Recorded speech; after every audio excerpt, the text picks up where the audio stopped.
In the book Skipping Christmas by John Grisham, readers are introduced to a typical middle-class couple who always celebrated a picture-perfect Christmas. But with their only daughter out of the country on a Peace Corps assignment, Luther persuades Nora to skip Christmas and take a Caribbean cruise instead.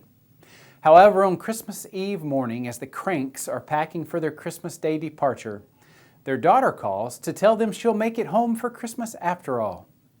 The couple embarks on a frenzied and often hilarious quest to get everything ready for their traditional Christmas.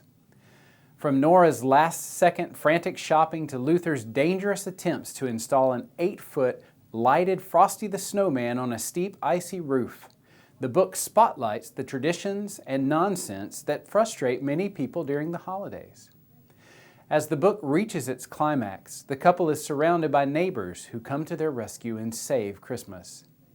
Nora looks at her husband in utter disgust and offers this profound statement: "Only an idiot would come up with a harebrained scheme like skipping Christmas."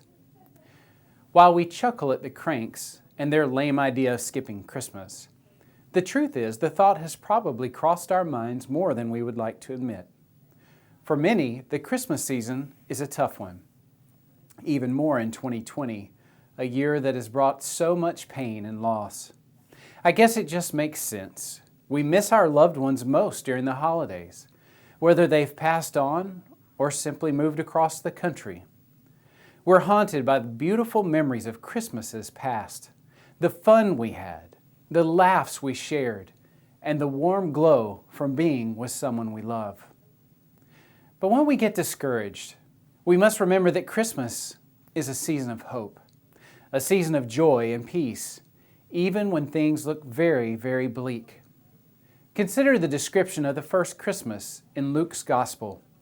It's a familiar story, but the truth is that first Christmas wasn't nearly as easy or beautiful as it appears embossed in gold on a Hallmark card.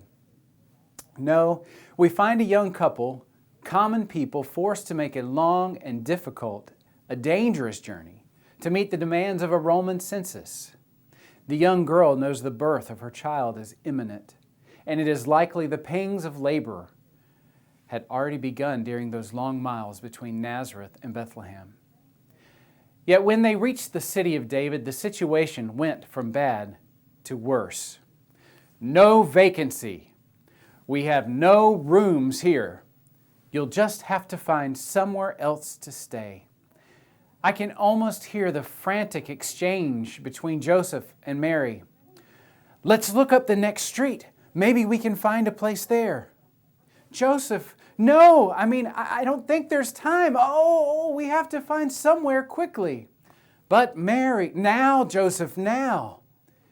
And so it happened. Mary gave birth to Jesus in a stable.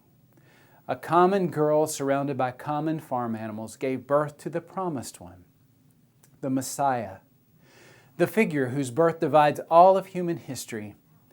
And she wrapped him in feed sacks and put him to bed in a trough. You can't tell me God doesn't have a sense of humor. And yet I'm pretty sure Mary wasn't laughing. Would you? Of course not. The situation was dirty, desperate, and surely discouraging. In her wildest dreams, I'm sure Mary never imagined a night like that first Christmas. And that's what makes the angel's declaration to the shepherds so interesting.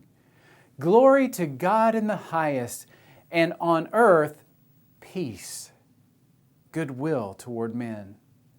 What a paradox. Peace.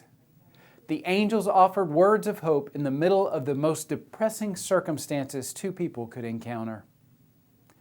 It's a good reminder for us as we celebrate Christmas this year during a global pandemic. The hope of Christmas isn't found wrapped in pretty paper bows and ribbons. We can't taste it in the ham or sip it in the eggnog or boiled custard here in Middle Tennessee.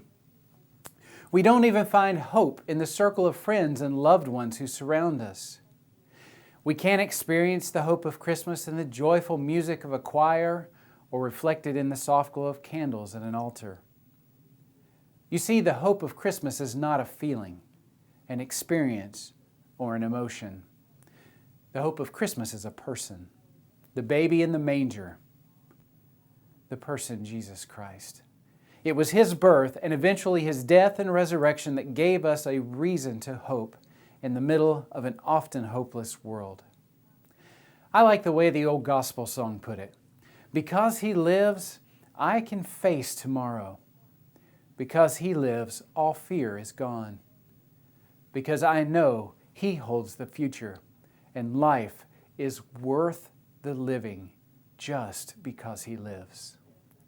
Don't let 2020 make you skip Christmas.